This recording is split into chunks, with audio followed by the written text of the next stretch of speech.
Yeah, because she's missing in this episode. Mm-hmm. Welcome to another episode of The Director's Chair, where we're discussing the work of David Lynch. We just finished season 1 of Twin Peaks a while back, and now we're back to start talking season 2. A lot to unpack in these 2 episodes. A lot of things wrapped up, but a lot of things are coming, and we even get like breadcrumbs of later in the season already with these 2 episodes. Yeah, one thing about it, as far as a season premiere goes, this episode does everything that it's supposed to do. It gets you re-familiar with everything that's just happened at the end of season 1, introduces new characters, introduces new situations, and does it all without missing a beat. I mean, it really is such a natural step progression from where we were in season 1 to just keep that same flavor, keep that same vibe, but continue to expand both the mystery and I think more importantly, the mythos of the Black Lodge and just the mythos around Twin Peaks itself. So I think this is one of those, again, when you talk about season premieres, this is one that I think stands up there as, again, a definitive example. We talked about how the season finale of episode 1 or season 1 is like basically the bench setter, the bar setter, I should say, for how a season finale, a season premiere goes, is sort of in the same boat, man, because it really picks up right where everything left off. And still, at the end of it, new mysteries have unfolded, new things are happening, new characters have been unveiled, and we're all still just totally gripped in everything that's going on in the world of Twin Peaks. Yeah, I agree. I think this is one of I counted there's 6 episodes in the original 2 seasons that are directed by David Lynch. This is one of them, and it upends all expectations while also managing to do everything that we'd want from, like you said, everything you want from a season premiere, and does so in ways that nobody expects, like that initial scene that sort of goes on and on, but is so great, but is probably everything that a television network doesn't want to have happen in the first 15 minutes of that TV series. Yes. But is so great and does set up a whole bunch of opens up a whole bunch of new doors for us to go down. So yeah, just I was reminded by watching these 2 episodes, both of them directed by Lynch, 2 of the 6, just what a great start to this series was. Even though I believe that it may have lost the show some viewers because of how it was so committed to its off kilter way of telling television stories and breaking all the rules of how TV is supposed to be. Again, one of those arguments that if this had been like a streaming show that came out in the last 5 years, it would have blown people's minds. But for sort of what the expectations were of network TV at the time, I think it threw a lot of people off. This definitely is a David Lynch episode. I mean, man, yes. The trademarks of David Lynch are all over this episode. The sense of humor, the sense of mystery, the horror, it's all there, man. Like, and you can definitely tell that he's behind the lens on these episodes because, man, it is just like, it is, again, the word we used so much in season 1. It's so cinematic and it's so unique to anything else that was on broadcast television at that time. I mean, you got to think this is 1990, like there just weren't shows like this, man. Like that just didn't happen. And to see a show that continues to take everything that was great about season 1 and just continues to expand upon it. Again, for many viewers, you'd say for better or for worse. For some viewers, it was definitely for the better. For the majority, I'd say it was the better. But for others, it was for the worse because it was just like, man, what is going on here? Like, I don't understand this. Yeah. Why is there a giant all of a sudden? What about the short person? Like, what is going on here, man? Like, it's so crazy. Yeah. But by the same token, revisiting it, every time I revisit season 2, like, I'm always excited to watch this episode because, man, it is just all killer, no filler. And once again, like, it is doing so many things right. And it's just, again, that expansion of the mythos and expansion of the mysteries. And again, it's not just the murder of Laura Palmer. It's even more harder in the paint on the other lines of the mysteries, even more than Laura's murder. There are so many other things that take precedent in this episode, the Packard sawmill and so forth and so on, that it's just really interesting that now you start seeing that while Laura Palmer's storyline, again, is still, the key thing, there are so many other storylines now that get a chance to breathe and to grow, because the realization that we can't just focus on Laura Palmer. There's so many more interesting things going on as well. Let's not just keep those to the back burner. Let's bring those up front for a little bit and let's play around in that world. And I love the fact that this episode does that, just tremendously. Yeah, I agree. And for me, it was a sign that I was loving the show and it was everything that I wanted it to be. So I'll flip back to, to 1990. I was just starting my first semester of college after high school. This amongst the people that were my age that were watching this, it was people were loving it, but I could tell like my parents' friends, it had lost them. There was so many people that it was turning off, I think. But for a subset of us, it was like, wow, this is nothing like I've ever seen on TV. This show is showing me what TV can be, something totally different. And just loving every minute of it. I remember walking down the hallway of my college, and someone had scrawled "The owls are not what they seem" across the wall. It was great, and it was cementing for me that I knew this was like going to be one of the TV series that in my life was the most impactful, and it certainly has been. It's proven out to be true. What's really funny for me is when this premiered, when the first season came out, I had seen the pilot and I didn't get a chance to watch the rest of it. So my best friend in the world, Brian Haynes, he was a huge David Lynch fan. He got me into his films. He had been recording it. So over the summer, he caught me up on everything. And so I was ready to go. I was like, oh man. And I don't know if you remember this or not, but ABC had this fall premiere lineup thing that they were doing, like a preview. And there was a whole thing on Twin Peaks that was hosted by Alan Thicke, TV's Alan Thicke. I do remember this. I'd forgotten about it though. Yeah. Up everybody as to who the different characters were, how they were all connected, and what had been going on in season one. So I was watching that and I was so stoked. I was ready to go. And, we'd ordered from a local pizza joint. We had pizza bread. So, Brian and I were ready, man. We were chomping at the bit. And this just blew us through the roof. You got to remember, I was 14 going on 15. So I'm just getting into high school. And I'm not used to things like this, especially not on television. And, oh, my God, Kevin, it just blew me away. I had known Lynch as a kid. I knew The Elephant Man and I knew Dune. And I love Dune. I love The Elephant Man too. They're both great films. I know so many people hate Dune, and Lynch has his issues with it, but I love the film, Baron's warts and all.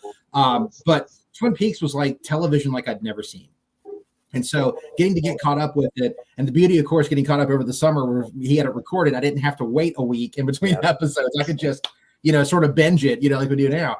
And I just remember really this episode truly was just one of those things as a film geek who was really just starting to cut his teeth on things outside of the top box office draws and outside of the norm for network television. This was just it felt like I was getting away with something. Like, I shouldn't be watching this. I'm 14 years old. I shouldn't be watching this at all. And yet I could not wait to see it and was absolutely enthralled. So for me, this was just one of those, I remember where I was, when it happened. And it was just such I have nothing but love. You brought up the VHS thing, watching your friend recording. I remember so many people had VHS copies they had recorded off TV, they were a little bit grainier because it's not, bought VHS. That didn't come for a while. It was just people's recordings and they were being passed around. I remember that being such a thing.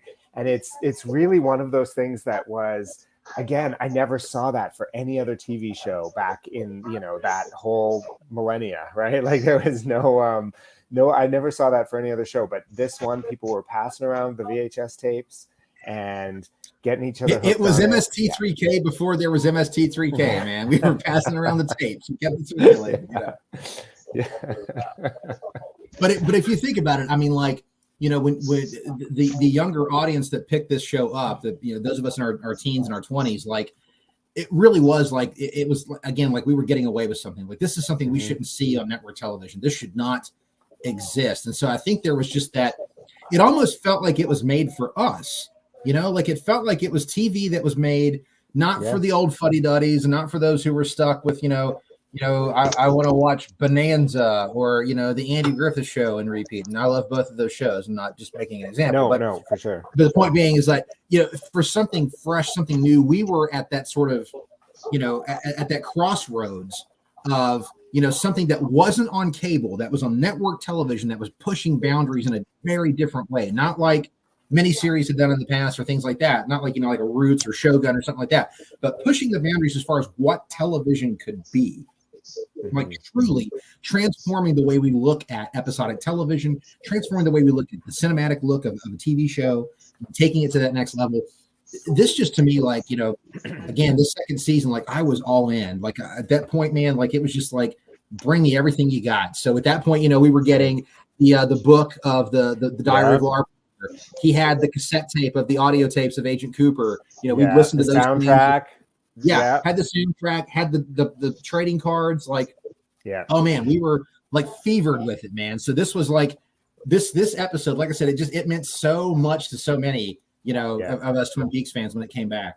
Oh yeah, no, it was great. And so, I'd love to hear. I agree. I was thinking about the book. I'd read the book over the summer. I had read that. I'd bought the soundtrack. I was listening to it on my CD player in my car every day. I was my cassette tape had it walking every time I mowed the grass. That was what I was listening to. Yeah. And I don't remember there being soundtracks to TV shows like out there being popular. Like it was just doing things different. I'd love to hear from Cody because I know your experience was not with the original broadcast. So how was, what was your experience like with sort of first time coming to the season 2 season premiere?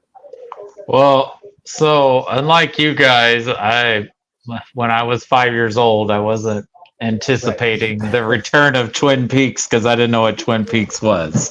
Wasn't introduced to me. You were just a stupid kid. How dare you not be ready for Twin Peaks at 5?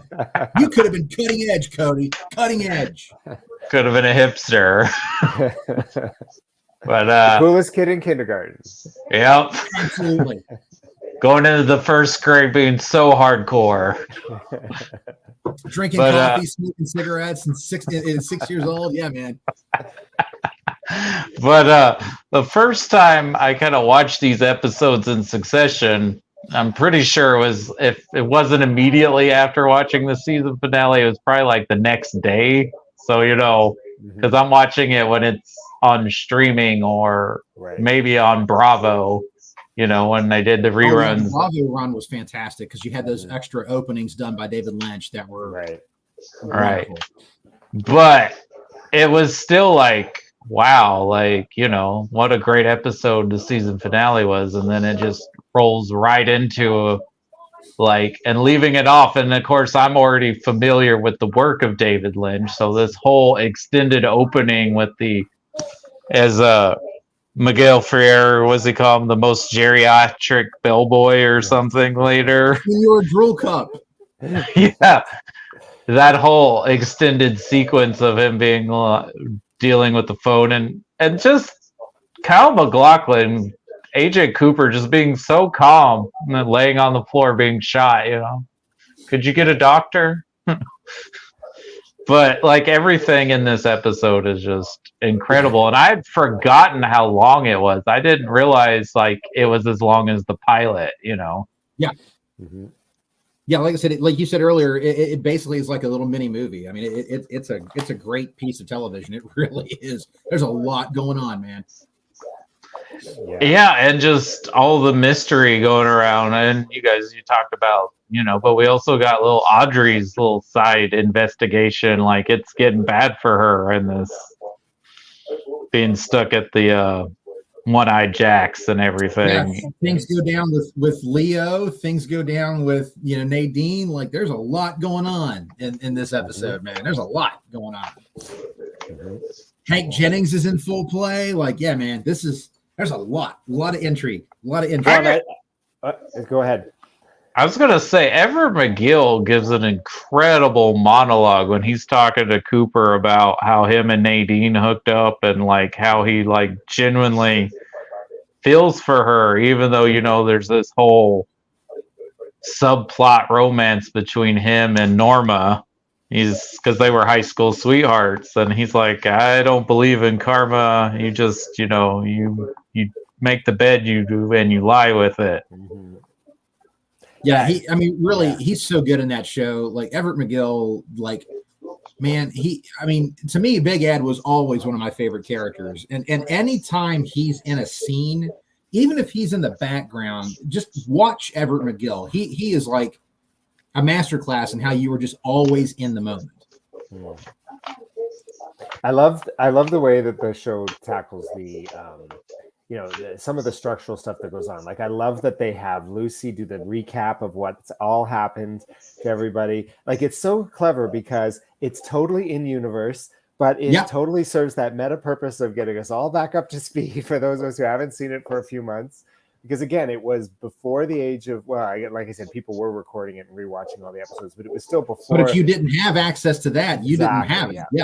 Yeah, there wasn't DVR, or you had to you either had to be at home, hit record when the show started, or press or set a timer on your VCR if people, that's how you did it.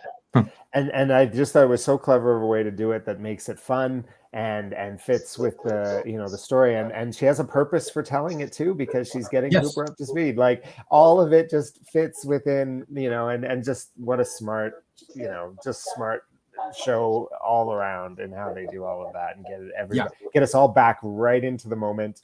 Just like, Twin Peaks is a show where pretty much an episode is a day. So you do have to keep up with where things are at with that, and they just bring us right back into the next day, and we're ready to go. As if, like I said, all of us weren't eagerly waiting to start that day like for months, or people who watched it sort of in later generations have been able to sort of just watch the next episode, but still it gets you right back in there and ready to see what happens next. And is this the episode where Lucy and Andy have their fight about her getting mad about him donating sperm, and then he's like, they told me I was sterile, so how are you? I think that's is it the next episode? Yeah, I think so. But Andy has that great episode though where he freaks out when Fierre shows up again and hits his head over the loose plank, and Fierre's being a smart aleck, and then he accidentally uncovers more evidence to the crime. Yep. Yeah, it makes you wonder too if the firefighter, now that we know more that we know, like, was the firefighter intervening there too? Who knows? You can speculate all you want, or maybe it's just dumb luck. Who knows? But it's just priceless. Yeah, Andy is one of those characters. Like, again, he just, every time he's on screen, I love Andy so much, and that beam hitting him in the face and uncovering that, like, his physical acting when he's like trying to keep his balance, that whole scene, and that goofy smile with the blood coming down his face, like, it's perfection, man. Like, my buddy and I, we laughed so hard at that scene. Like, it is one of the most perfect David Lynch like humor scenes you'll ever see him direct. It is perfectly acted. Everything about that is just fantastic. Mm-hmm. Oh, easily, yes. That, and the other one that I think, you already, talked about Everett McGill, but there's also Jack Nance too, who I have to say in every episode just is such a joy to have on screen every moment he's on it. I have to say, going back to Andy really quick, I'm a whole damn town. That's like, oh my God in heaven. One of the funniest lines ever uttered. I'm a whole damn town. Just we'll get to that later, but that's a little later on, but yes, it is a great episode or a great moment. Yeah, but I do love Jack Nance and his grieving. We just saw this, we've had all of this sort of back and forth with him and Catherine in the end of the first season, and despite it all, he's still despite everything he knows about her and all the ways she's treated him and just all the other stuff that sort of has gone on between them, he still cares for her and still loves her, and these moments here of him grieving is just remarkable. I was struck by that again when I was watching it this time. Yeah, Pete really has such a heart, and you really get a chance to see that. I mean, of course, we saw it at the end of the season finale when he goes in after Catherine. You know, she's still my wife. Yeah, totally sacrifices himself to find her and save her. So yeah, Jack Nance really. I mean, again, Pete Martell is one of those characters you just love him. You know, you can't help but love Pete. He's just so wholesome and such a good guy. You know, like. And I'm with you. Like that scene really is a beautiful scene. Like it's there's a lot going on there, and Jack Nance really sells the hell out of that moment. He really, truly does. It's a great. Well, you brought the character up, so I guess we should say some respects to the great Catherine Martell. R.I.P. Patricia Neal, an incredible talent. She's missing from these 2 episodes, but my God, what a career. I mean, 3 Academy Award nominations, and one of them for a movie that typically doesn't get Academy Award nominations might be her most iconic role, but this has got to be up there too. Well, when you look at, the all-time, great TV performances, for me, I mean, Piper Laurie's work in this show is on a different level, man. Like Catherine is such a layered character, and there's just so she's like Machiavellian almost in her execution. There's just so much to her. There's moments where she's genuinely kind, and then you know that when that's happening, you're waiting for the other shoe to drop because almost in any scene she's in, she's the smartest person in the room, and she's possibly the deadliest person in the room, or at least the scariest person. Right. And that is not easy to pull off because normally that kind of character, if done wrong, they're just the mustache twirling bad guy, and they're so obvious. And Piper Laurie never lets Catherine be that. Catherine is never a one-note character. She is, I mean, a fully developed, three-dimensional, interesting, living, breathing character. And that is just something that, again, the reason I think why so many of us go back to Twin Peaks, it's not even for the craziness of the mythos. It's not even the cinematic look of the show. It's the characters, and it's the actors who bring them to life that keep us wanting to revisit the world and want to see more in it. It's we love those characters so much. And I don't know anybody who wouldn't at least mention Catherine Martell as like one of the best characters in the entire show. She absolutely is. And if you don't think that, you're wrong. Like you're genuinely wrong. She is by far one of the best, like almost femme fatales that you will ever see anywhere. Yeah, she's missing from the episodes we're talking about today because she's actually literally missing the character. Yes, and she's with her just having passed before we recorded this. I'm glad that we're talking about her because she brought so much to the show. She certainly brought a gravitas to the show that so much of the rest of the cast just wasn't in her league. Maybe Joan Chen, but not. Very few of the cast sort of had that. Sort of grandeur that those two brought to the. Well, you talk about pedigree, I mean, there's real pedigree there. Peggy Lipton was probably one of the closest, honestly. Maybe. But yeah, man, I mean, you talk about pedigree. She definitely had it, like in spades. Like she was phenomenal. Yeah. And she's very much a villain, but she, like you said, she's so well-rounded that there are times you care about her. I am looking forward to rewatching the next few episodes after this because I know the gleeful arc she gets over the next little while of it's nuts, but she gets a little bit of victory. It's fun, and there's problems with some of the bits that are coming up with her for sure. But there's when her plan all comes together, it is so rewarding. And as much as she's a villain, you still kind of are excited for her and enjoy watching her rise through all of that. And I was thinking a little bit with her being gone from this episode and the next one, and both her and Joan Chen don't get the screen time that they had in the first season during season 2. Like and I don't know if it's because they were more expensive and so the production cut, didn't want to pay them for as many episodes, so they're in less of them or where sort of all of that goes. But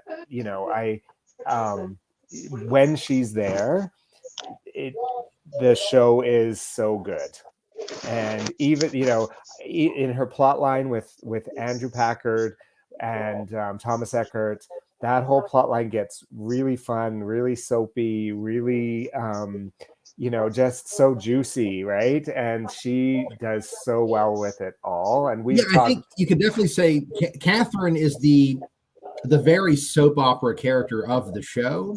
Like when you look at the gimmick in her storyline and stuff, she very much fits the mold of the soap opera diva that, this show definitely wears the soap opera inspiration on its sleeve. Yeah. But the great thing is she never plays it as just a soap opera.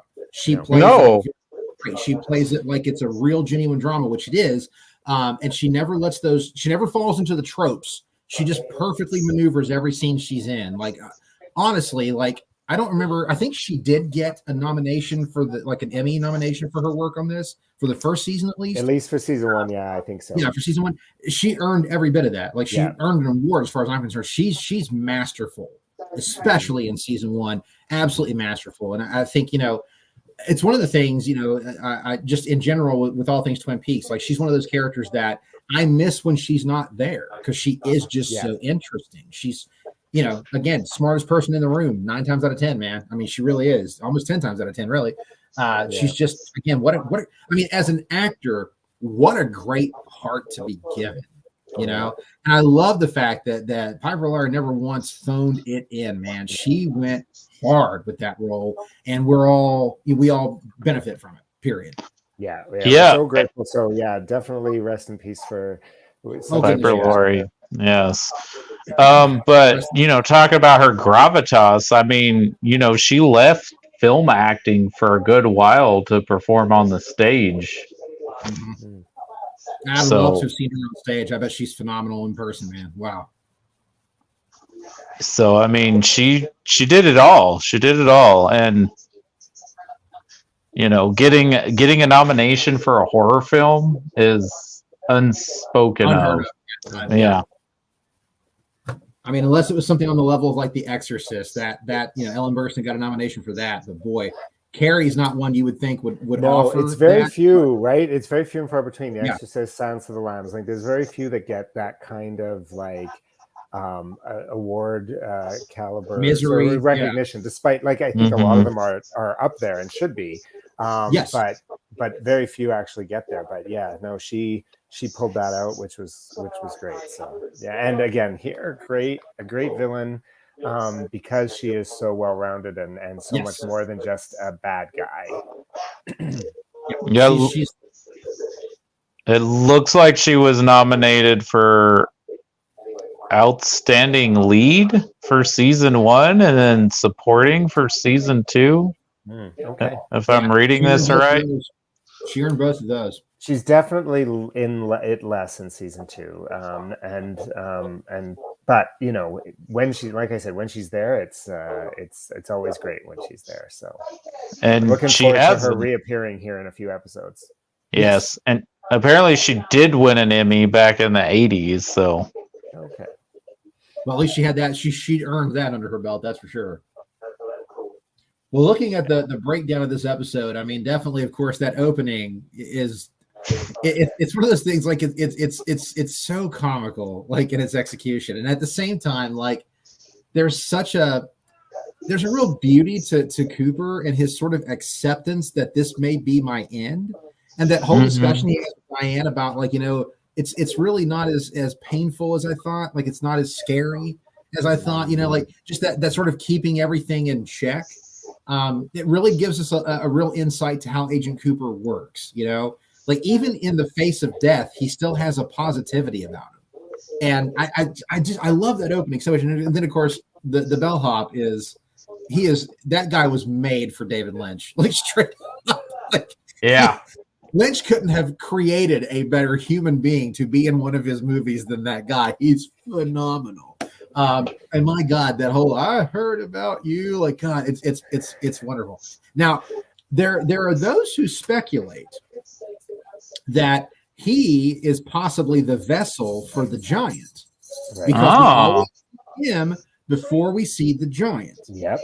And I think that's an interesting place to be, because we'll get to it later, but he's the one that comes up to Cooper and says, I'm sorry. Yep. I'm sorry. And so it's like, I really do wonder if that is like the truth. Is he like sort of the vessel for the giant, aka, in future we'll know as the fireman. Right. But I really like, I love that idea of him being the vessel for it. It's such an interesting thing, kind of like, the Leland Bob situation. Of course, spoilers, we've already been talking about it, but Leland Bob, and then Giant and Senior Drool Cup. Like, it's just an interesting, like, is that something that they do? These spirits do. I like the idea, and to be honest, when you look at the way he's used, it's not a hard lift to think that he is very much that. It's not a hard lift at all. Yeah, I definitely think I've always looked at it that way. To me, it makes sense. But I know some people are like, no, I don't think that's the case. They're just interesting. He's just an interesting guy, and just happens like it's coincidence. And I'm like, I don't know. With David Lynch, though, there really isn't such a thing as coincidence. Like, there's always purpose in the things he does in some way, shape, or form. Even if he doesn't know, there's still some subliminal purpose that it serves. So I think that's what he is. I think that's spot on. I mean, it's all interpretation, but with so many of these characters intuned or being vessels to some sort of supernatural or something from a different world, it makes perfect sense for that to be the case. And speaking of Leland, I don't think we can not go on to the next episode unless we talk about just how incredible Ray Wise' performance in this episode of someone being truly unhinged. Mm-hmm. Yeah. Maresy Dotes and Dozy Dotes, This is right, yes. Red hair, yeah. Oh, man. Red hair, Incredible singing voice, right? Dude, Ray Wise, I don't know how he has not received more awards for his work. That guy is so great in Twin Peaks and Twin Peaks Fire Walk with Me. Like, he is such a great performer. And man, he brings it every time he's on screen. Leland Palmer is one of the most fascinating characters I've ever seen in a television show. And this is a prime example as to why. It's a simple scene. He walks into a room and like just singing Maresy Dotes. And man, that scene has so many emotions going on in it. And he just, it's so otherworldly. I mean, it really is. And I mean, I love the fact that he does have such a pleasant singing voice, and he sings it so happily and so pleasantly. Like, there's no sinister nature to it or anything. It's just very happy and stuff. But the scene that I love the most is when he goes to visit Ben and Jerry, and they start Jerry doing Ben like gets up on the desk. Oh my God! Like, that is some of the best stuff ever. Yeah. So do you think they're doing that because they're like, oh, here he is again doing his singing and dancing. Let's just dance to... I think they just go with it. I think Ben and Jerry are creatures of emotion. So whatever they feel at the moment, they're just going to roll with it. Whether it's a baguette or I think the Horn Brothers are very... cheese pig. Exactly. I think that the Horn Brothers are very sensual in that idea of like just giving into their senses and because they first of all they've always had so much privilege, they can just be hedonistic a bit and just let themselves enjoy. So I think you're right. I think there's moments where they just come in and he's singing. Let's just go with it. Also, I think Ben's like, oh, good, I can get my lawyer back. I can get down to things because. Ben is a selfish person downright. And so as much as he was, I think, affected by the fact that Laura's been killed, at the same time, he's also thinking, oh, I need my lawyer back. And so, he's back. I can celebrate because I need him to do X, Y, and Z. Right. So I think a lot of, mixed things going on there. But I mean, it's a great scene. Just one you watch with a big smile on your face. Oh God. Yeah. I mean, really, it's Jerry hitting the centipede on the floor that gets me every time. Like, that just makes me start laughing. Great performers for sure, all around. But I do want to throw in my, also flowers for Ray Wise.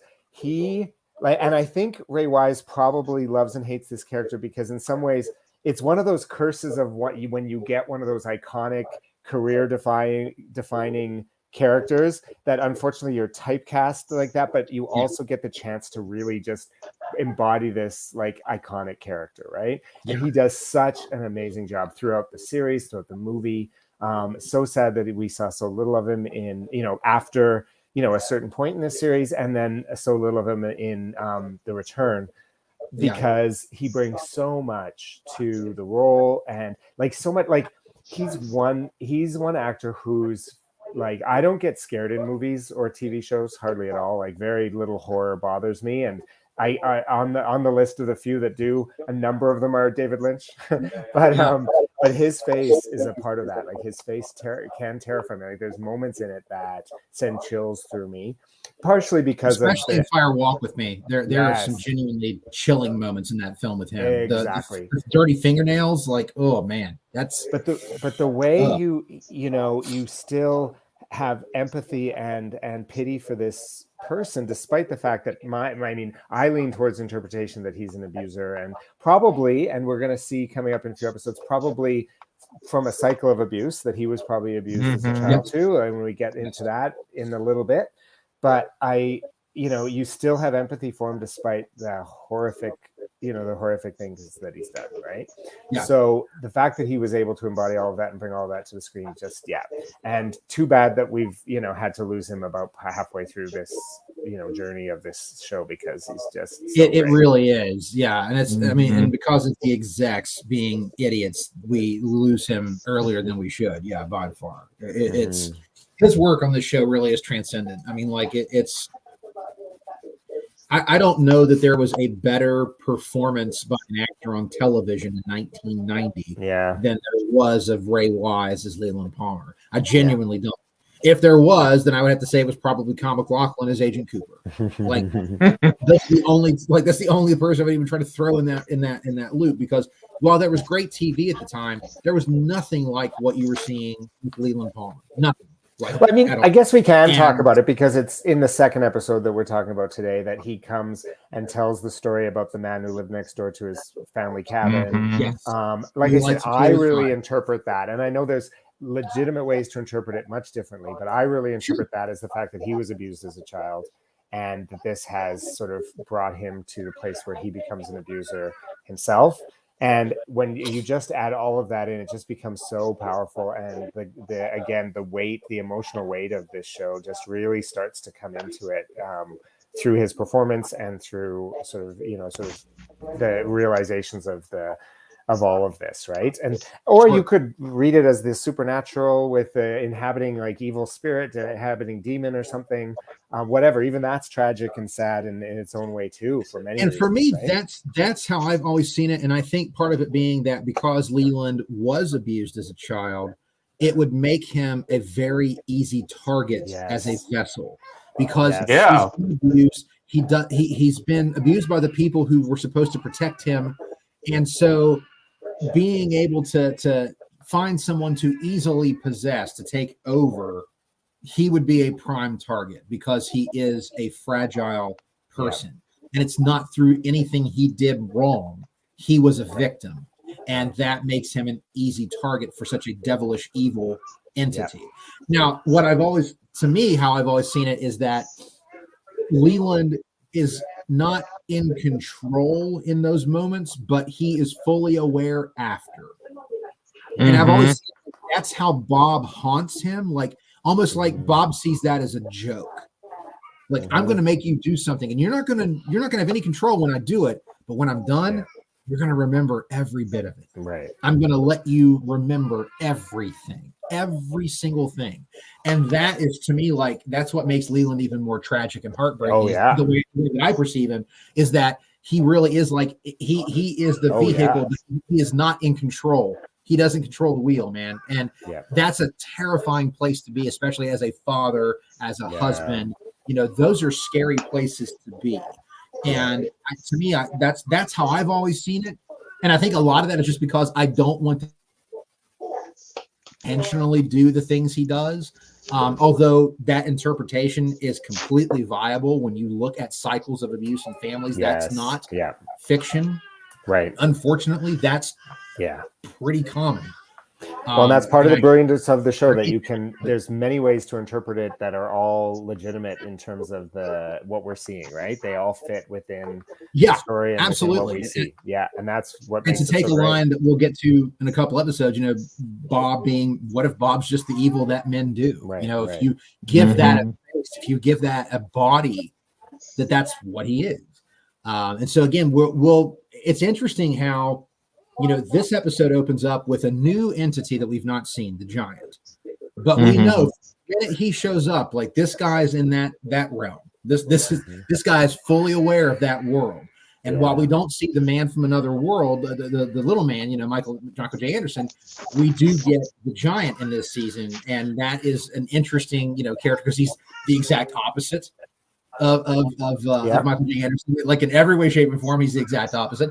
He's taller. He doesn't wear the fine suits. He doesn't have hair. Like he's yin and yang, basically. And I really love, just that expansion of the mythos. We've got Bob, we've got, the man from another place. We've got the Giant now. We now know that there are more things out there. And of course, this is where we get, the three clues, the man in the smiling bag, without chemicals and points. And then of course the infamous, the owls are not what they seem.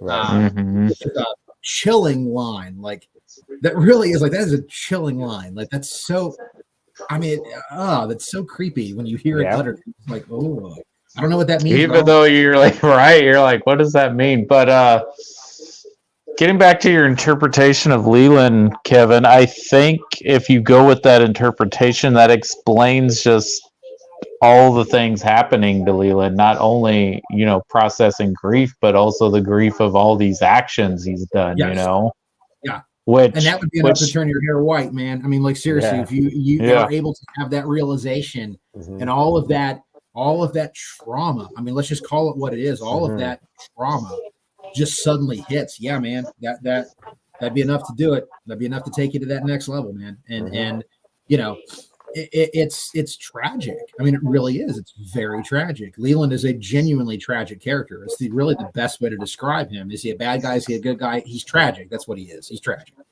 And again, Ray Wise, again, as an actor, that's the kind of role you dream of getting.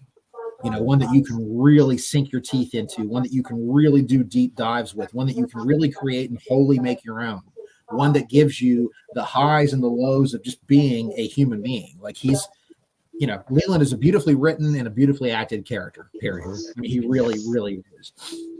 But talking about all these, different introductions and kind of extending the mythos and then all these vessels and different beings from other sides of the world, I just want to bring up Major Briggs and just how wonderful a character he is. And when the log lady talks to him, he doesn't think it's a joke.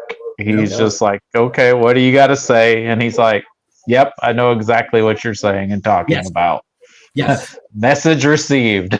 Yep.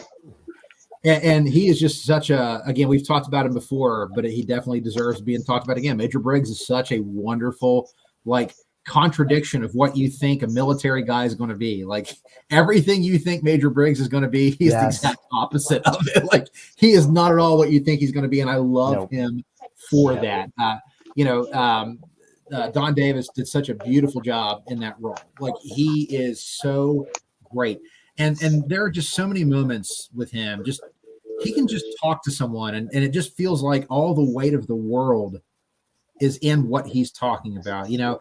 I would still say probably one of my single favorite scenes in the entire series, going all the way through to the return, is when he sits with Bobby at the table and tells him about the dream he had of his future. Yes. That is one of the most beautiful, poignant, amazing scenes that I've ever seen. And he delivers that all with just this effortless smile. He's so, I mean, for lack of a better word, he's so fatherly in that moment. And it's like, I think every kid wishes they could have a conversation just like that with their dad. Yeah. If you never got to, I'm sorry that you didn't, because every kid should have that conversation with their father. It's God, I've literally goosebumps thinking about that scene right now. Just effortlessly beautiful, wonderful. Love. Yeah, and it brings Bobby to tears. Like he can't even be his normal exterior. He gives off. He's broken. He's like, wow, Well, and the thing about it is that it pays off when you even get to the return, because yes, Bobby so absolutely does. Yeah, there's so much about Bobby that is difficult and annoying and challenging. And I mean, you believe his redemption arc and the character that he is in The Return, partially and a big partially because of this scene. And the belief that, in the missing time that we've had, that he had the opportunity to mature because of the relationship with his dad and mom. And so I really tied that to how we experience Bobby in The Return, because there's so much about Bobby that is selfish and petty and awful throughout this season. But again, also, again, not really a bad guy, just like, and you do get like his parents, in season 1, there's a lot of sort of tension, but it doesn't, none of that's inconsistent with what we get in these moments. And you just see sort of a deeper relationship in the Briggs family, right? And it's a great moment. There's so many great moments in this. I would probably say, like, of this episode, that moment between Major Briggs and Bobby might be my favorite episode of the entire favorite moment of the whole episode. And that's saying a lot, because like you said, this episode is chock full of awesome stuff. But I think that may be my favorite moment of the episode, because it's definitely one of my favorite moments of the entire run of the show. Sure, yeah. My favorite Major Briggs moment by far. But man, like, coming out the gates and with your season 2 premiere, like, you got all the mystery, you got all the spooky, crazy stuff, and then you just have that moment. And I love the fact that Lynch took time to give us that moment, because most shows wouldn't have done that. Yeah. We got that time, and it's time so well spent. And again, the payoff 25 years later, it's there, man. It's absolutely there. Yeah, I mean, he works so much good character moments into this, with all of the plot stuff that's going on and all of the mystery and all of the spookiness. He works in so many great characters. Like we already talked about the moment with Big Ed. Like, there's great character moments that remind us why, like you said, why we watch this show is for the characters. And whether it's Pete, talking about Catherine, whether Big Ed talking about his history, whether it's this moment, there's so many great ones. And that's what makes this episode just one of the up there as one of the pivotal episodes of the series. Yeah, it definitely takes the show when it's all said and done, it really shows the viewers where we're going to go from here. It's not going to be like season 1. We're going to get out there. We're going to get kind of weird. We're going to get kind of creepy. And I appreciate the fact that we do get that, because this is where it all really rubber starts to hit the road here, man. We start really getting into the real Lynchian qualities of this world, like with the Tremonts, that sort of just little moment with the cream corn, again, iconic moment in the series, setting up something really important for the future, but also just really being a great little moment. But being a great little moment where you're just like, what the first time, right? Like, trying to wrap your head around it, and what is going on in this house? Why are we sending Donna to hang out with this weird old lady and this creepy little kid that looks like a ventriloquist dummy? He's David Lynch's son, right? David Lynch. Yeah, it's Lynch's son. I mean, he looks just like David Lynch. If you wanted to see what David Lynch looked like as a kid, you do. You get to see it right there. But it's sprinkling so much Lynchianism into the show, more so.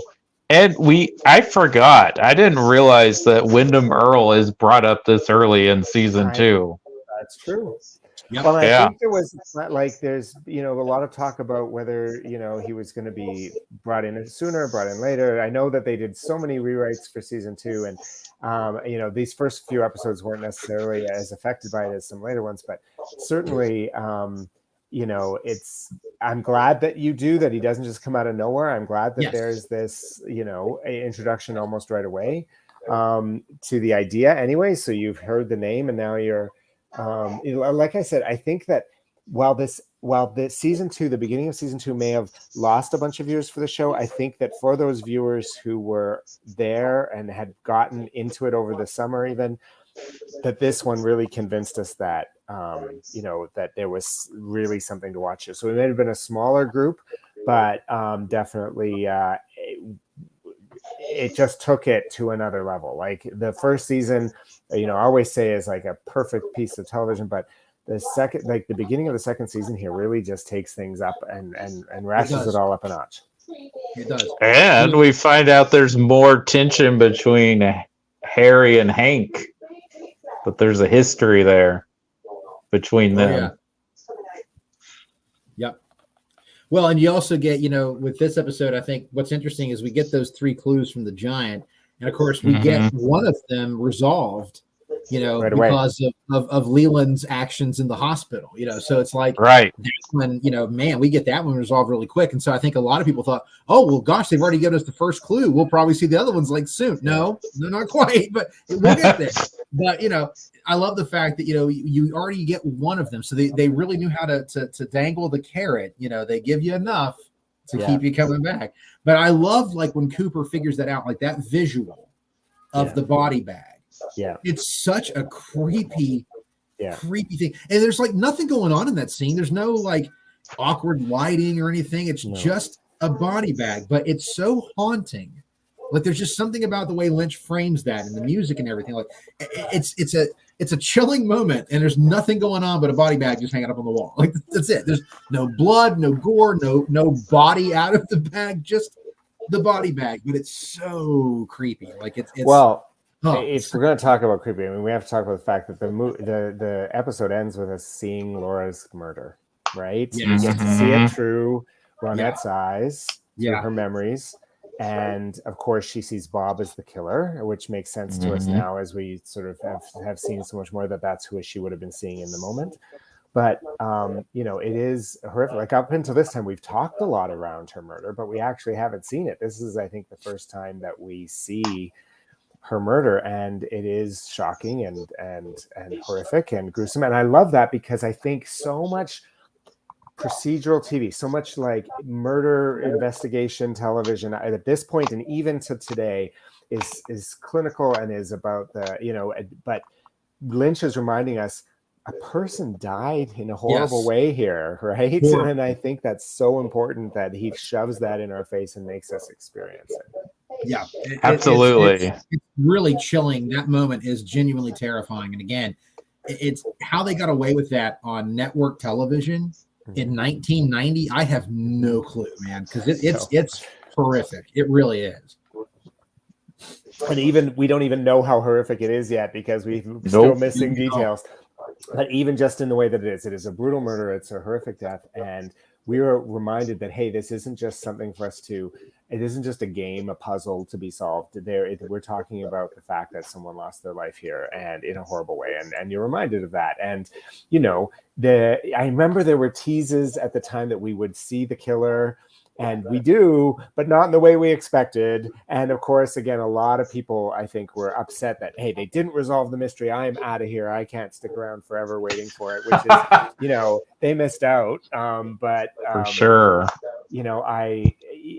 for me, realizing that we saw the murder and still don't know who the murderer is, I just thought was such brilliant storytelling. And I was just so hooked by that.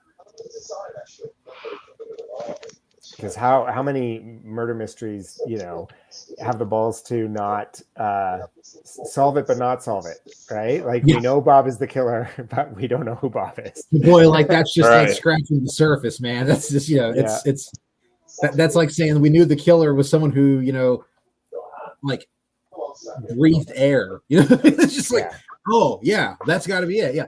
And then of course we move into the second episode of the season. And this is where I think one of the single scariest moments of television lies. Yeah. Because, of shooting things where it's like, you totally know what's going to happen. You know, something is going to happen. You know, this is coming. And yet he builds it like you build a great joke. You keep waiting for the punchline and you're effortlessly there. And then suddenly, boom, you get the punchline and it's like, oh, it's perfect. Horror is on the same structure as comedy. It's about building up to and then the release. But man, oh man, does Lynch know how to direct horror and tension. And so as we get into episode 9, episode 2 of the second season, we get one of the iconic shots from the show, and the revelation of Bob showing up, to Maddie in that vision, which is, I mean, honestly, that's one of the most terrifying things I've ever seen, period. Like full stop, not just TV, like full stop, period. That's one of the scariest things I've ever seen. It's so unnerving, and it's so like you've got time to like figure out, he's just moving towards you. That's all he's doing. He's just walking towards the camera. But Frank Silva, crawling by the end, but yes. But Frank Silva, who was such a beautifully kind human being, looked so terrifying in that moment. Like genuinely one of the scariest looking entities I've ever seen in anything. Like he is terrifying. And when he is in full Bob mode, he's truly unsettling. And that scene, whoo, man, that's good stuff.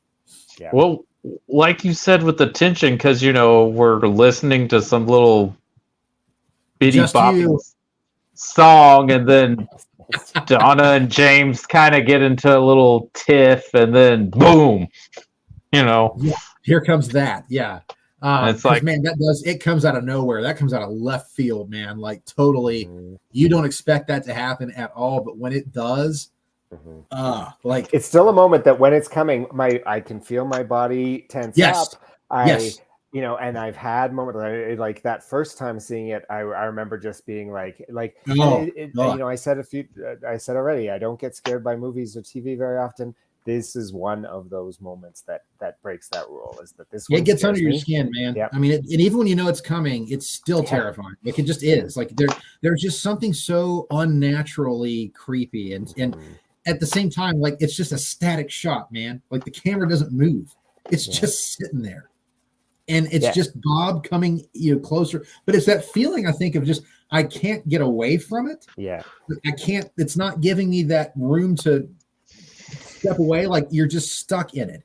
And that's just unsettling, man. Like it there's something also too, that being shot in the 4x3 aspect is really awesome because there's just so little. Yep. If you think about it in a 16:9 setting, there's a lot of open space off to the side, but in the 4x3, there's not. You're trapped. You're trapped in that little box, and you can't get out of it. And that really is like it's almost psychological. That I can easily turn my head away from the screen, but I feel like I can't get away from it. It's true. Like seriously, 14-year-old me had nightmares about that scene. Like I say that right now. 18-year-old me did too. Like I did too, and I still do.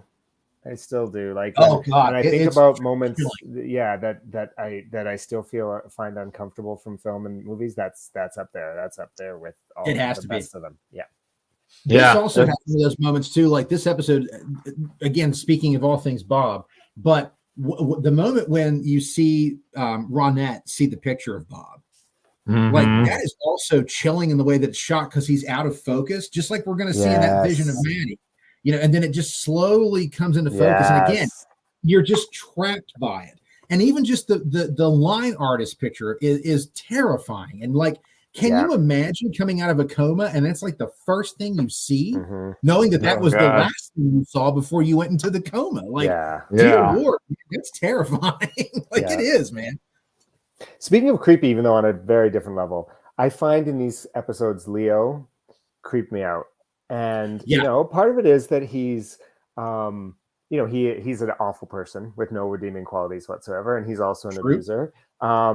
And he's, in that chair and he's barely speaking and he's, Bobby and Shelley are starting to really, and I find this whole arc that Shelley's going to go on quite interesting in this next little part. We'll talk about it more in the next few episodes, but but I do find his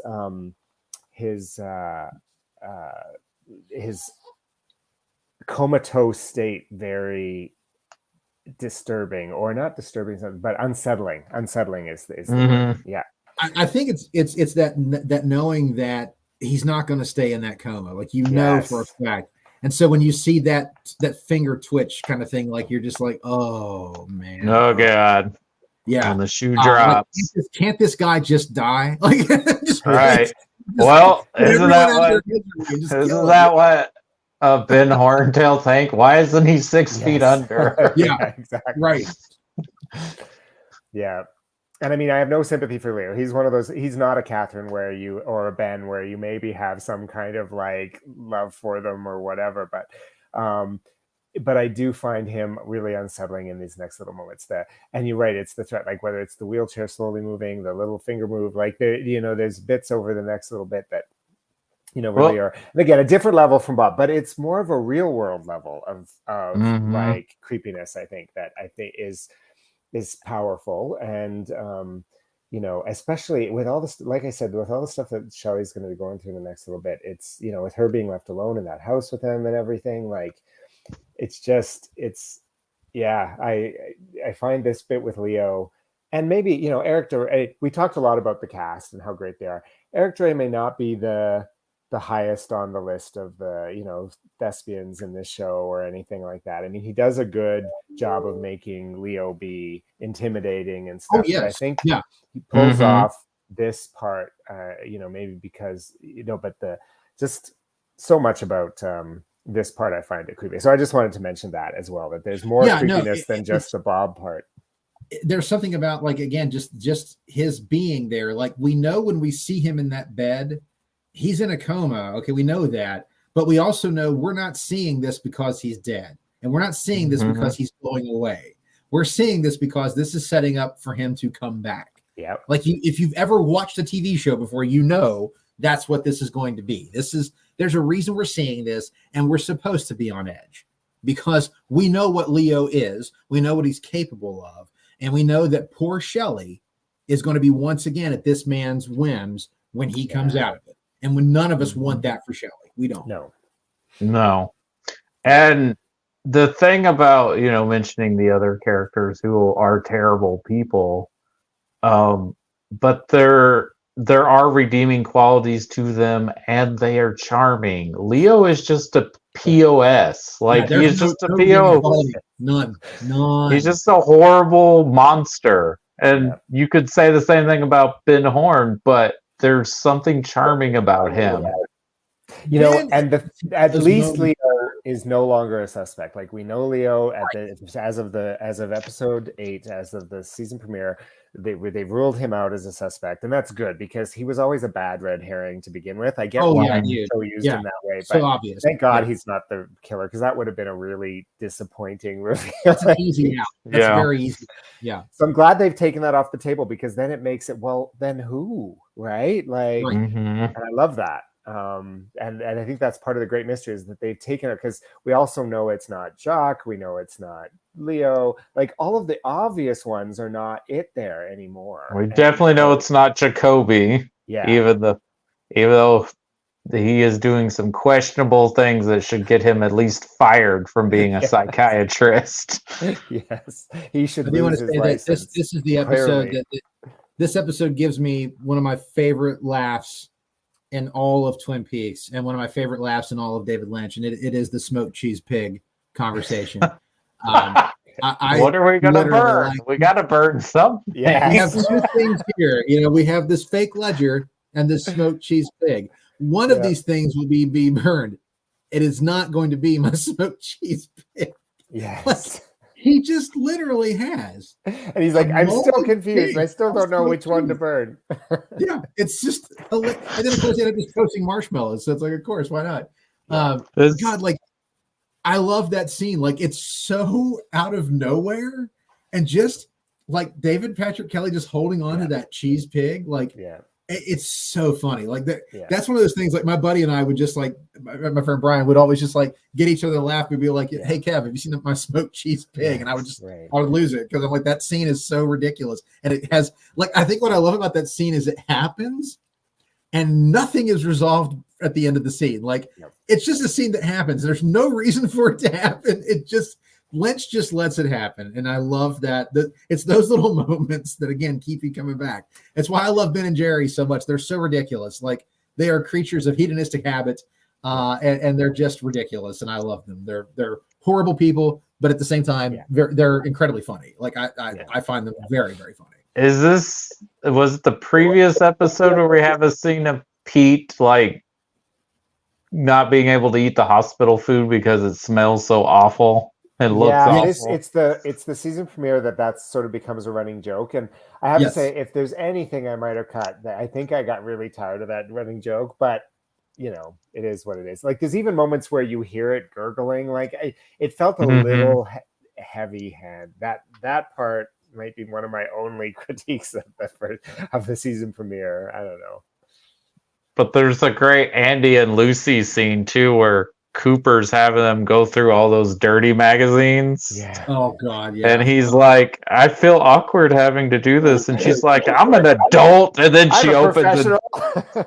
She's like, it's so great. Even get through like the first page. Yeah. Yeah.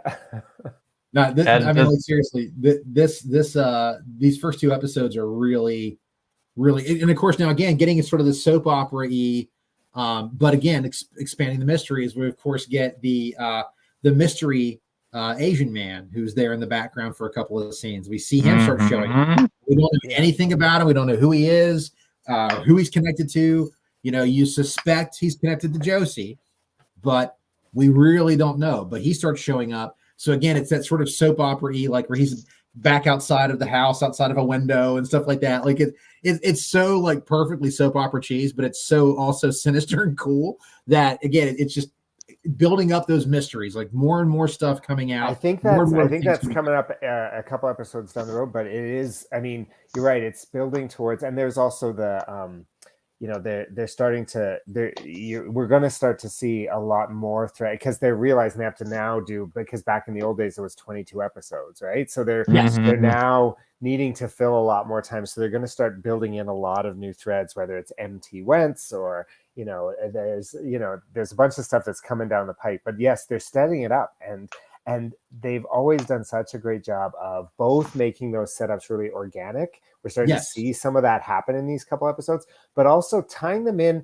like, and you know, I mentioned MT Wentz partially because there's never a direct link, but they do try to distract you a little bit with, could this, you know, who would like, because we don't know who that is and they want to distract you a little bit. So the way that they layer these things is just so clever and so well thought out, especially in this beginning part. So I love that we're starting to see all these new branches and like whatever, however you want to describe it, sort of coming out. It is this episode where Andy tells Lucy that he was diagnosed as sterile. It is this episode. Yes, so that's right.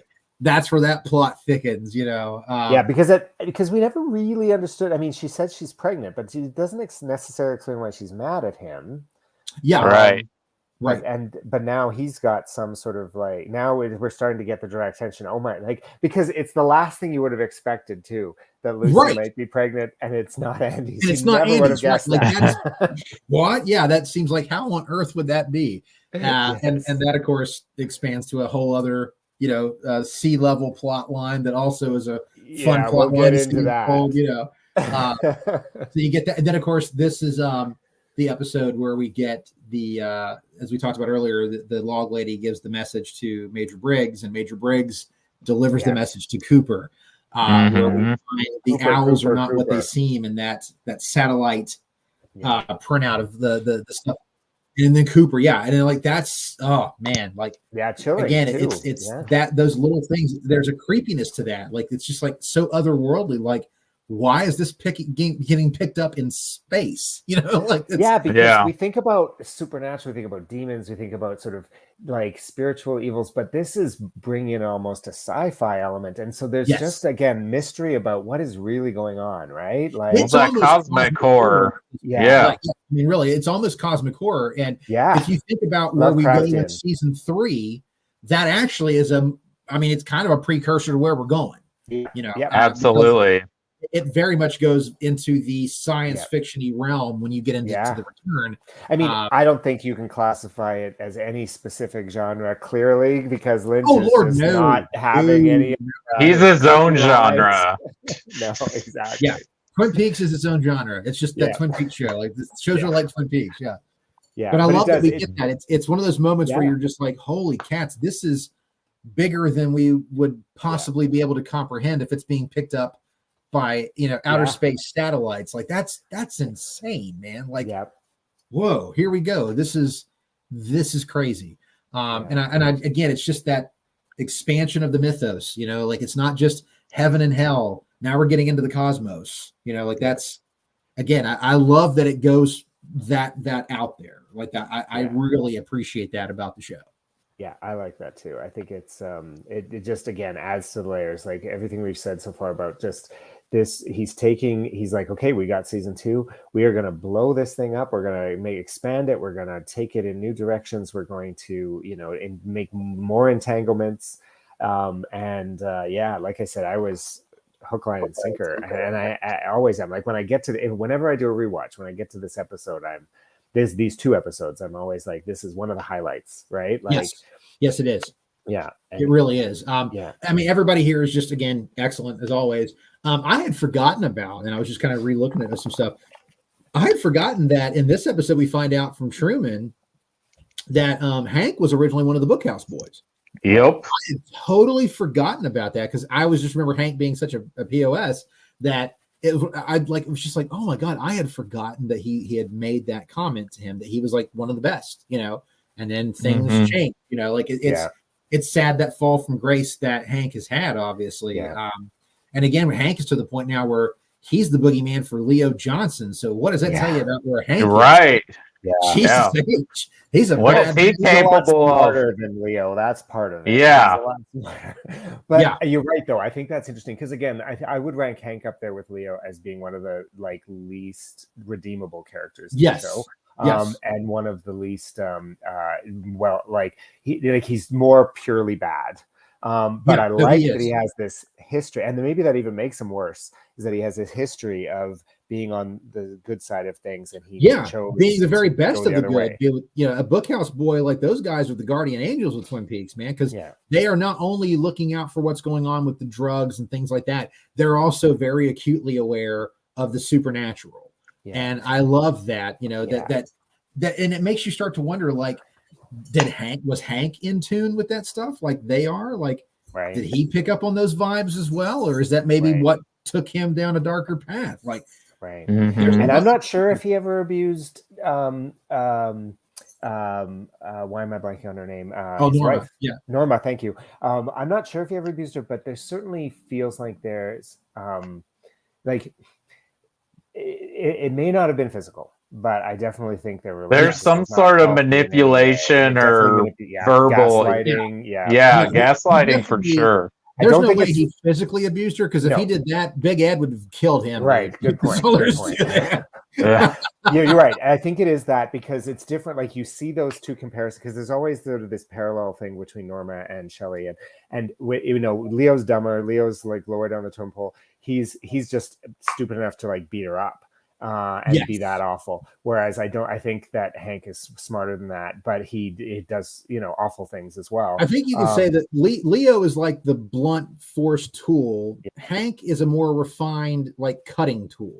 Right. Like, he's going to get the job done, but he's the one, when you need it to be a little more intricate, Hank's the one you're going to call. If you just need something done, Leo's your guy to just do stupid, dastardly shit, basically. Yeah. Well, and he's more of a match for Josie as well. And so, he's got, he's can terrorize her as well. Like, there's a lot of, bad stuff that he's capable of doing. So he becomes, I think this piece of information, you're smart to pull it out there, because I think it does really, elevate him, and you realize he's more of a threat than maybe the that you might have ranked him before, but he is quite a big threat.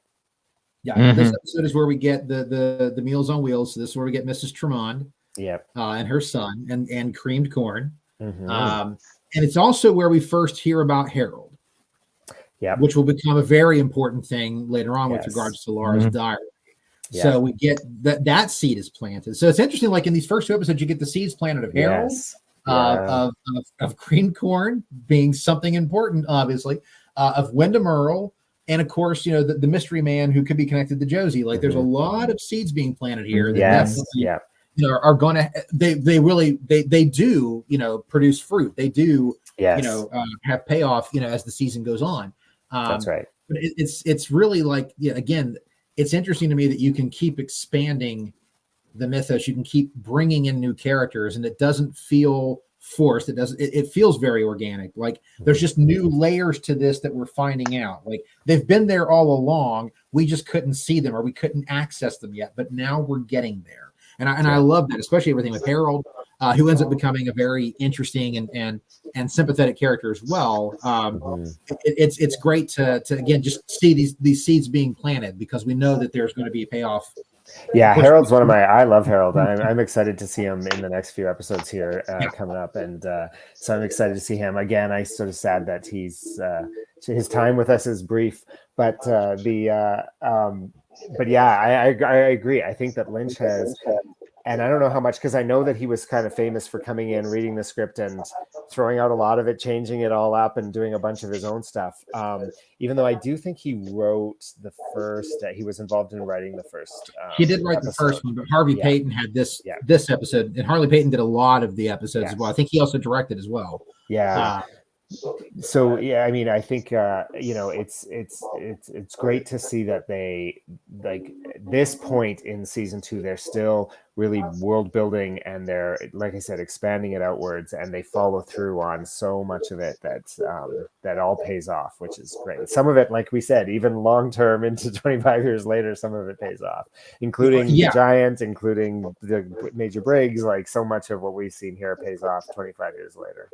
Yeah, it really does. I'm definitely, as we're looking at, forward into the season, of course, I'm always excited when we bring Wyndham Earl into the picture. I genuinely love that character. Like he is a very interesting, like, the yin to Cooper's yang. And I really, because it's that kind of thing, like, what would be the scariest entity you could think of? Well, we love Agent Cooper, and he's such a stalwart character, and he's smart, and he's brave, and he's selfless. What if you met his exact opposite? And the problem is with this exact opposite, he's also very smart, and he's also very, he's very capable, but he's not stalwart. He's not selfless. He's something far more sinister and far worse.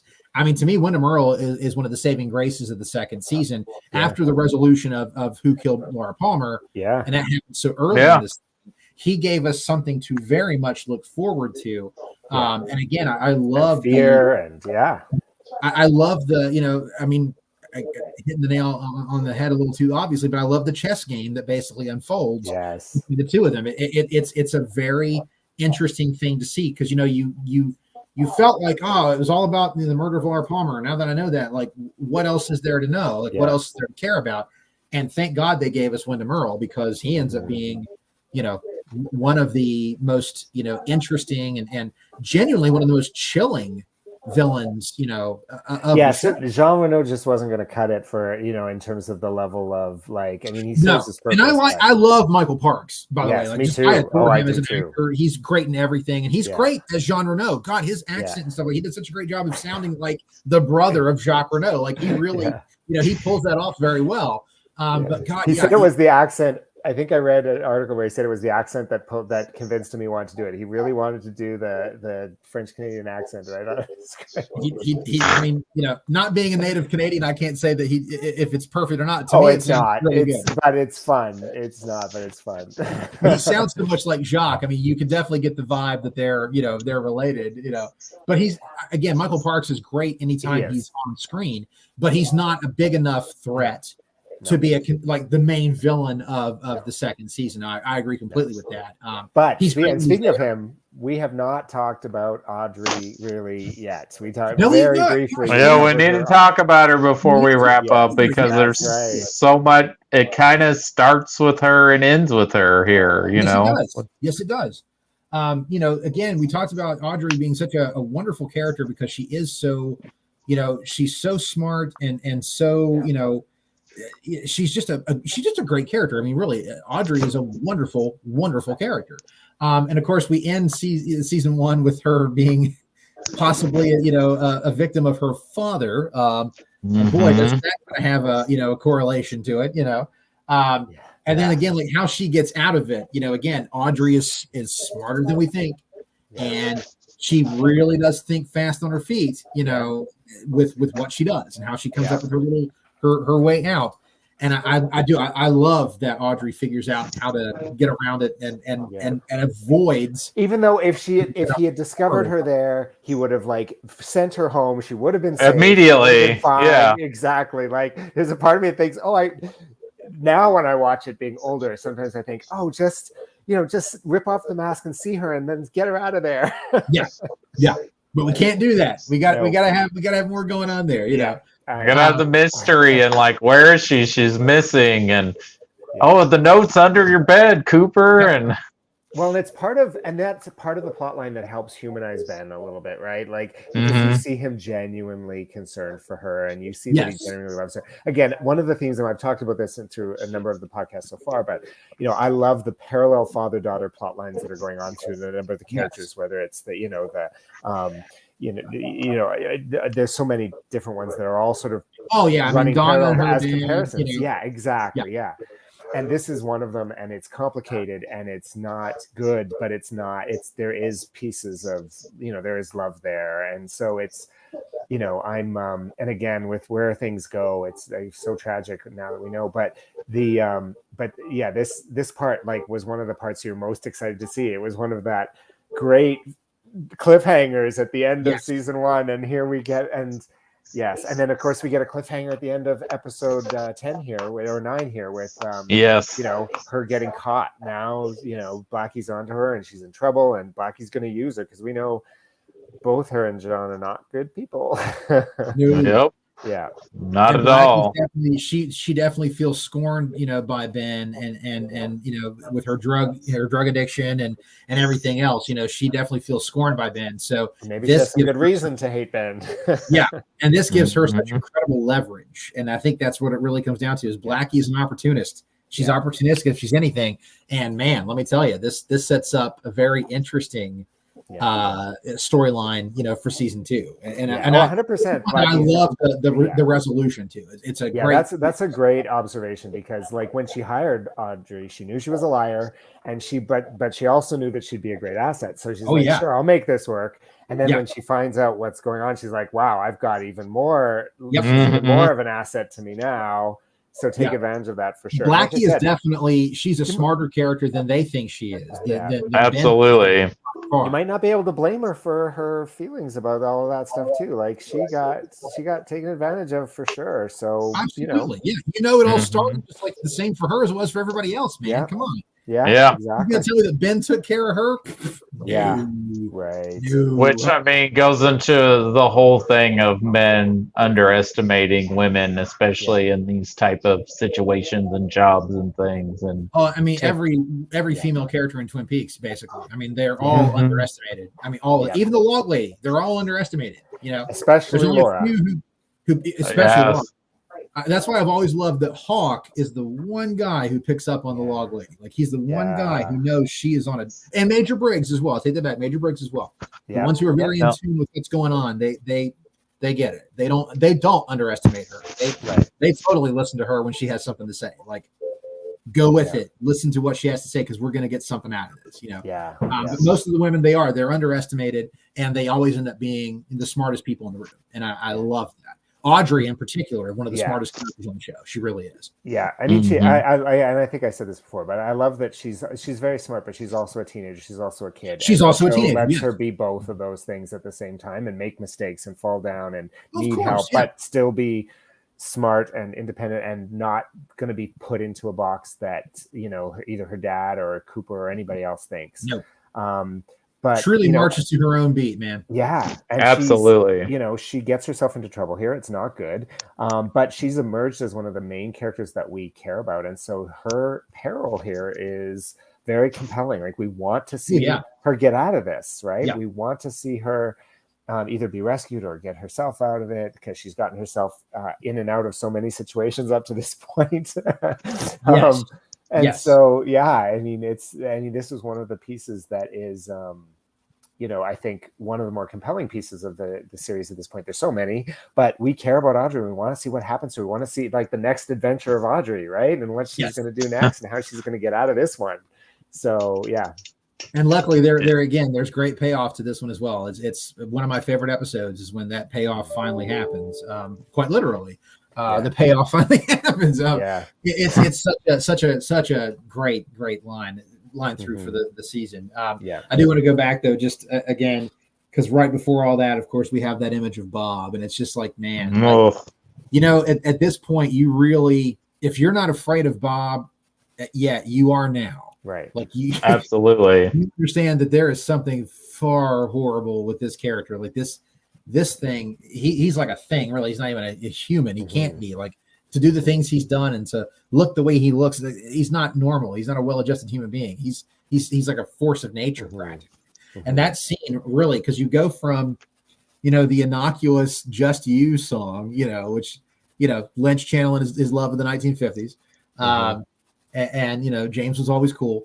But it's just, it's such an odd little moment, and you start feeling the tension between James and Maddie and James and Donna. There's little love triangles going on. And then suddenly you just have this vision. Yeah. That, I mean, truly, it gobsmacks you, man. You don't see it coming. And it's absolutely, God, I mean, a terrifying, like, 30 seconds of television, unlike anything until we get into later in this season, unlike anything I'd seen on television. Because what a great few hours of TV in these two episodes. Like, for me, Lynch back, having Lynch really get it out the door. Season 2, I think helped the series so much. Well, like I said, I think it hurt it in other ways, but I think creatively it helped it in spades, and there was just no downside to that.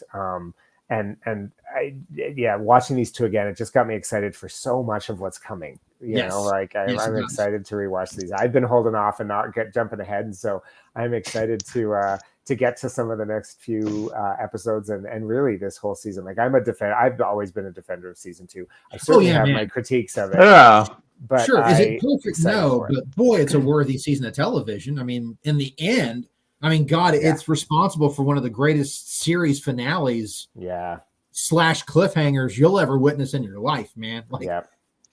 So many of the greatest TV shows have a really awful final episode, and you cannot say that about Twin Peaks. Even after Richmond, you can't say that, but you couldn't say it back then either. Yeah, and is season 2, as we unpack this, does it have some rough patches? Absolutely, but it's still, like what Colin said, like, creatively, Lynch and Mark Frost and this company of writers are really packing into something. And you mentioned this when we first started, Kevin, talking about how, like, this seems something in tune with the younger audience at the time. And I think it was bringing in, like, so many television shows that would come later that have become iconic or things people grew up on. I don't think a lot of the TV shows we get in the next 30 years would happen without Twin Peaks. Oh, by and far. Twin Peaks is one of the most influential shows in the history of television. If you think differently, you're just wrong. Like, you can't, I don't care what your thoughts are on Twin Peaks. You may not like it, but you cannot deny that what it did for the whole model of a television show, you can't deny the influence it had and continues to have on shows now. You don't get the X-Files. You don't get a lot of great shows from that point forward if you don't have this show that breaks the ground to say that you can have an episodic series and it doesn't have to transcribe to the norm of what you think television should do. It can go off on tangents. It can be scary at the same time being funny, at the same time being melodramatic, at the same time being, a thriller, as well as maybe having science fiction and comedy and drama. You can, if you have a vision and you have a visionary who can help bring that vision to life, you can take these risks. You can try these new things and you can have success with it. But that's the thing. This show really, there are so many filmmakers and so many television, writers and directors who will tell you that this is the show that inspired them to do it. You look to this day, like, you still see Twin Peaks being referenced in, like, Scooby-Doo and if you're a fan of Psych, there's that episode called Dual Spires. Right. That is one of the most beautiful love letters to Twin Peaks I've ever seen. And I mean, gosh, like, there's so many references to that show still to this day in pop culture. And that, name me another show from that time period that's had that kind of longevity. Right. I don't know that you can. It is very few and far between. And I think not only does it transcend what would happen with network TV, I don't think we get all the cable shows and the premium shows we get on HBO and other channels, or even what became of when the streaming shows are at the height of their popularity. I think this is like the building bridge of where TV goes. I would agree completely. I mean, this show for me, like I said, it's still my favorite show of all time. And it's one of those that even now going back to it, God, we're 33 years later, and it's still amazing to me how fresh and how new it all feels. Even though I've watched it so many times, it always is interesting. There's always something new I'll pick up on, something I've forgotten about that just sparks back. I'm like, oh my gosh, like I totally forgot, like Hank being a Bookhouse boy. There's just those little moments like that draw you back in. And, it's just one of those things where this was kind of like, I mean, especially its first season, really was that kind of lightning in a bottle. It was a network taking a chance on a director who's not your typical like Hollywood director. It was a network taking a chance on a show that would be way more cinematic and would probably be a little more expensive than most dramas, especially hour-long dramas at that time. It was a show that would literally, borrow from the soap opera model, but refine it in a way that had never been done.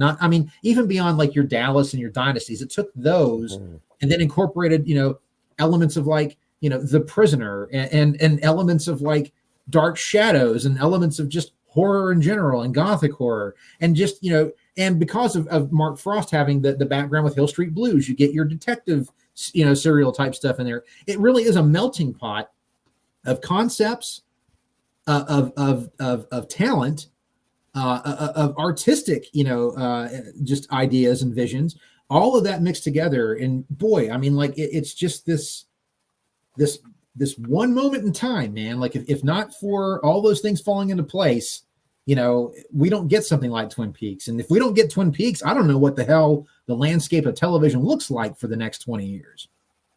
Well, I know as we get more into season 2, you mentioned the X-Files, and we'll probably talk about it when we get there, but I don't know if the X-Files exists without Twin Peaks. I'm telling you, man. Certainly not. That's one of the first. There was another show called Picket Fences that got really popular right afterwards. That was playing on the same side of ideas. Like there was American Gothic.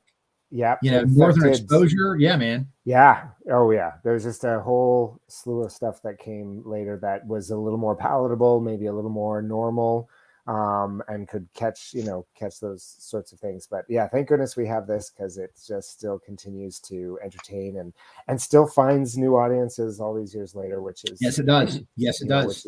Do you think that's because of the power of the show itself? Do you think it's because of the return? Do you think it's because of David Lynch?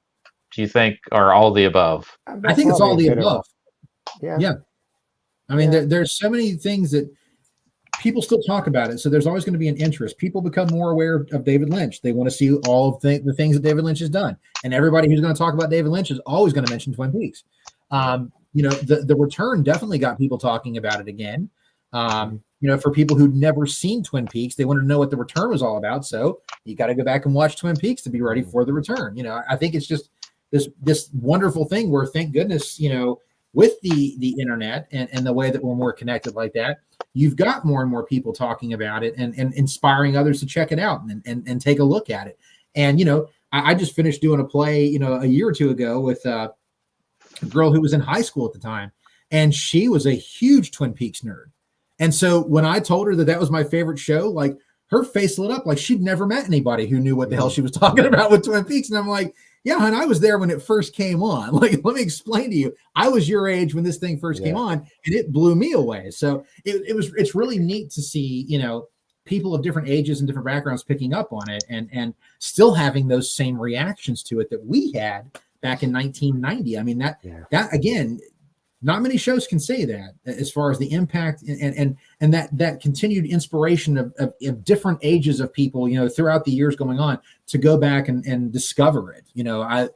To me, that's just awesome to see that. I love meeting people who are discovering Twin Peaks for the first time. It's one of my great joys to talk with them about it, because again, most people today, if they're younger, they probably don't have a lot of friends in high school who are watching Twin Peaks. So, it's neat to be able to foster those discussions and to see what their, where their ideas are and stuff, of where they think it's going and what they think is going to happen. Like, they're always wrong, but it's wonderful to see them at least talking about it.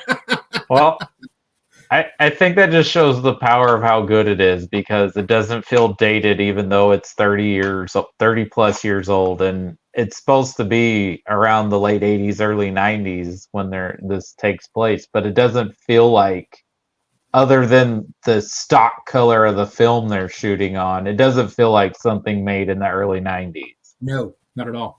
Yeah, it has a timelessness to it. And some of that's Lynch imbuing these 50s aesthetic to it that sort of helps it sort of, exist beyond time, kind of like the Tim Burton Batman movies in a way. They kind of exist in a timelessness. Yes. But certainly you're right. It certainly does that. I think it's set in 1989, if I'm correct. I believe that's supposed to happen. Yes. Yeah. So but it definitely doesn't have like the neons that we think of for the 80s. Like whenever you see a movie set in the 80s or these days, it's always these neons and pastels and things like that, right? And it's none of that. It doesn't have any of that sort of feel to it. It has a timelessness to it for sure. Yeah, and it's that timelessness again that lets anybody come into it at any stage in the game and any year, after 1990, and still find it worth getting into. Yeah. Because it doesn't feel dated. It's not, a product of its time. You watch certain things from like the 80s and the 90s, and you're like, God, that's so 90s or that's so 80s. Like, there are movies I dearly love, but I'm like, yeah, they are definitely products of their time. And I can understand how someone later in life would not find those things interesting like I did, because again, product of my time, those were products of their time, grew up with them. It's a different connection. But with this, it really is timeless. And, it's been a joy for me. My partner had never watched it before. So going through this with her and seeing her reactions to it, she's been very enthralled with it. And, is really into seeing where it goes. So that's, again, that's joyous for me, because she's 10 years younger than me, so it's even more awesome to see her. She was 5 when this came out. So much like you, she could have been the coolest kid, at her elementary school. So, it's definitely, a beautiful thing to see, people of different ages and different backgrounds picking up on this show and still finding something worth watching, still finding something to revisit, still being enthralled with the mysteries and wanting to see where it goes. I'm really excited when we finally get through this with her to get her to the return, because again, that is a whole different animal. And man, that is it is. We will have some long discussions. We're gonna have to take that an episode at a time, guys. Yeah. Right now, there's a lot going on in the return that might be the most like labyrinthian leveled show I've ever encountered. I mean, like as a season of television, it's man, absolutely it's Lynch. It's the most David Lynch thing since David Lynch went to Lynchtown. I mean, it's well, it's part of. I think it really cemented Twin Peaks as, for me, his magnum opus. Like, absolutely. He's got a lot of films that I love, and you can claim a lot of masterpieces, like and depending on different, you can make an argument, a case for a number of different films. But yeah, I think that after The Return, it's like, no, Twin Peaks is the signature piece for him, and the rest of it is great too. I think it was a French film critics group that deemed The Return Best Picture that year. They deemed it as an 18-hour film, which it practically, I mean, let's be honest, it really is. I definitely, getting back to that, because I'll be honest, I have not had a chance to fully revisit it since I discovered it in 2017, like going through it at that time. I haven't gone through it since, because I've been wanting to go back and watch everything from the word go. So I'm excited to get back to it, because man, like that was again back to the water cooler TV. And again, my best friend Brian, he lives in Florida, so every Sunday night, as soon as starring Kyle MacLachlan came up on the screen, I'm on the phone, man. I'm like, oh my God, what did you think of this? So it was just like being back in 1990. It's amazing how, the world of Twin Peaks continues to be just an interesting place to be. And even going back to the first and second seasons, even though they are, 30 plus years old, again, there's something still so fresh about it. And at the same time, there's something still so comforting about it. It's revisiting old friends and revisiting favorite places. And at the same time, it's almost like every time, like it's like watching it again for the first time, because there's just so many things going on, and you start remembering, like you're watching it now, and then you're like, oh man, I didn't realize that was this early that they mentioned this, and oh wow, that was cemented back here. Like holy cats! Like again, looking at the season premiere of season 2, I'd forgotten that Wyndham Earl was name dropped in it, and then all of a sudden I was like, oh my god, they name dropped him all the way back here. Like that's right. Wow, that they were already that ahead of the curve on that. Like that's really plotted out well. So again, it's just that prime example of how to do a season of television. Twin Peaks, in all I'm three very excited to get into the next few episodes for sure. Like watching these 2, I was like, yeah, now I can't wait to see, episodes 10, 11, 12, because it's, there's so much coming up here that's so interesting and so much fun and scary and fascinating and upsetting and all of it. So I'm excited to watch the next it goes again. through it all, man. Yeah, I'm excited to talk about it with you guys, because again, it's just awesome. Speaking of that, Colin, I know earlier when we were coordinating times and days, are we doing 3 or 4 episodes? Did we decide on 3 or 4 next time? I don't know. It's up to you guys. 4 is a lot, but if we did the next 3, we would then wait a minute. So at 10, 11, and 12. We could, it depends if you want to pair, because there's that pivotal point, right? The Lonely Souls episode. So do you want to pair it with the one before, the one right after, both? Like, it's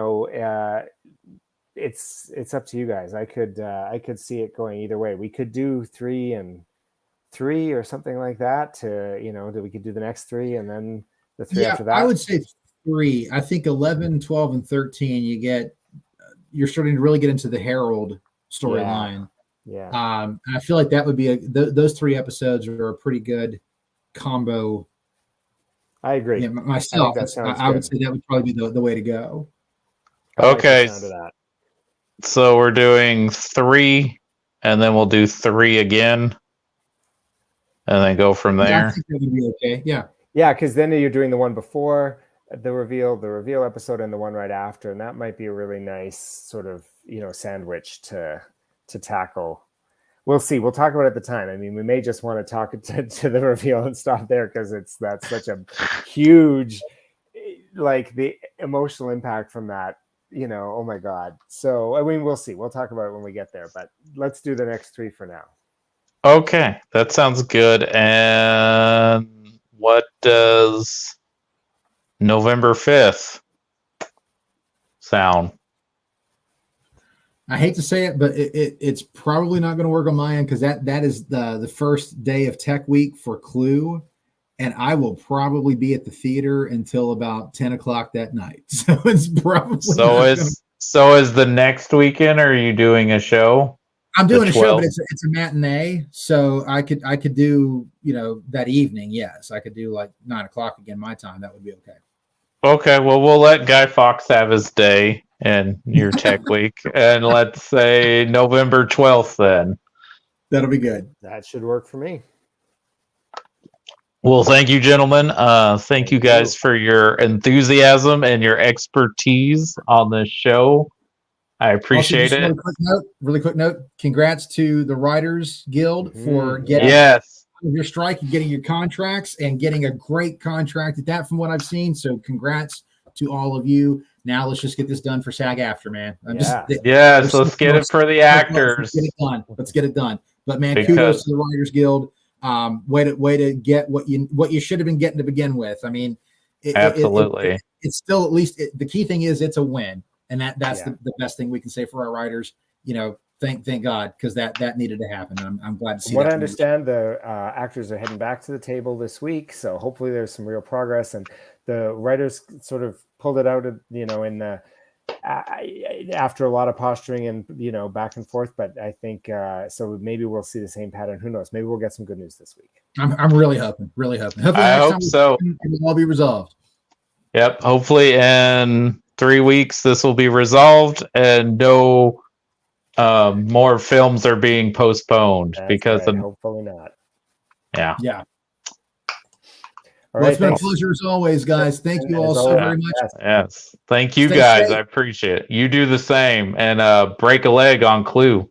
Yes. Thank you very much. I'm very excited, man. It's going to be a lot of fun. Clue's a great story. Mhm. That's awesome. Yeah. All right. We're getting to do a script based off the movie, so I'm Awesome. excited. I get to see Oh, it. wonderful. So good.